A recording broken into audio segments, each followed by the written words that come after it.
Tell us a little bit about the journey and how you knew that you were not feeling well, you had a bloated stomach and you went to Nepal, you went home. Tell us a little bit how you realized that you were not well, and I'll come later to how somebody had already diagnosed that you were not well, but tell us your version. Good morning, everyone. First of all, let me say that it's great to be here, Sanjoy. Thank you for having me here. With this, I've been attending this festival, and I think it's amazing to be with such engaged audience. Thank you for having me. Um, this book that I have written, it starts with that line, "I don't want to die," because it's when one is diagnosed with cancer, the first thing that happens to us is the thought of death.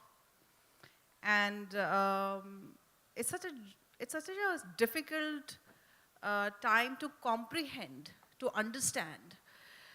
And anyways, to take you down through the pre-diagnosis part was my body was giving signs and symptoms. I was falling sick often. I was putting on weight in my stomach.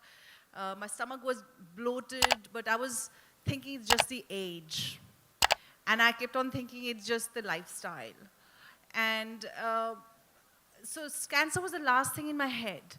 And so I kept on evading till I really could not evade anymore, till it started hurting me so bad that I had to tell my brother to take me to a hospital, take me to a machine, get me checked because there's something wrong. And then, of course, the diagnosis.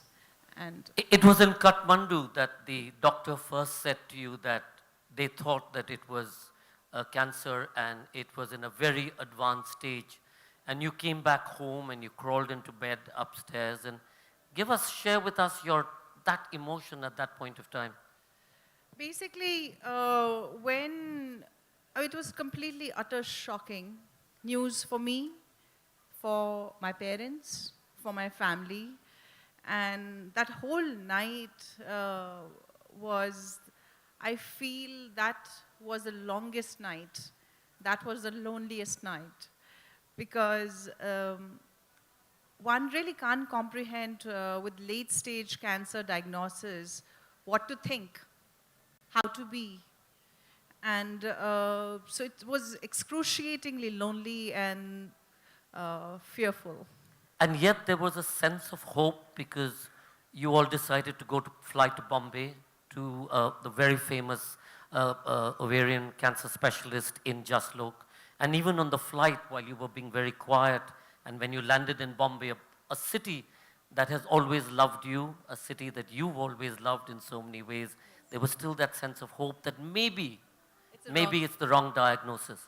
Yes. I think when you're diagnosed with such a thing, we always have a little hope thinking that maybe it's a wrong diagnosis. And when my doctors in Kathmandu told me to go to Mumbai or some other place, we decided to go to Mumbai. And when I got an appointment with Dr. Advani, who is an oncologist, I really had a hope that, let it be a wrong diagnosis, let it be a wrong diagnosis. So the whole journey from Kathmandu to Mumbai, which I've done like 1,000 and zillion times, but that again was really a different journey.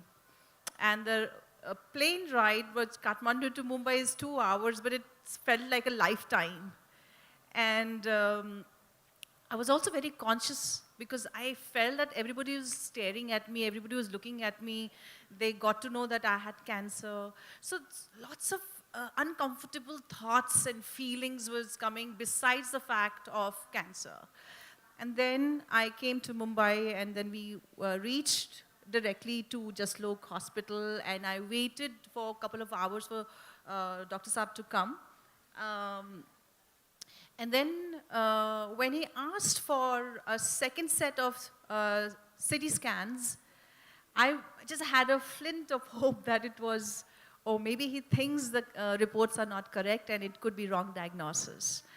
And so I mean, for a period, mom and me both were hoping that it was a misdiagnosis.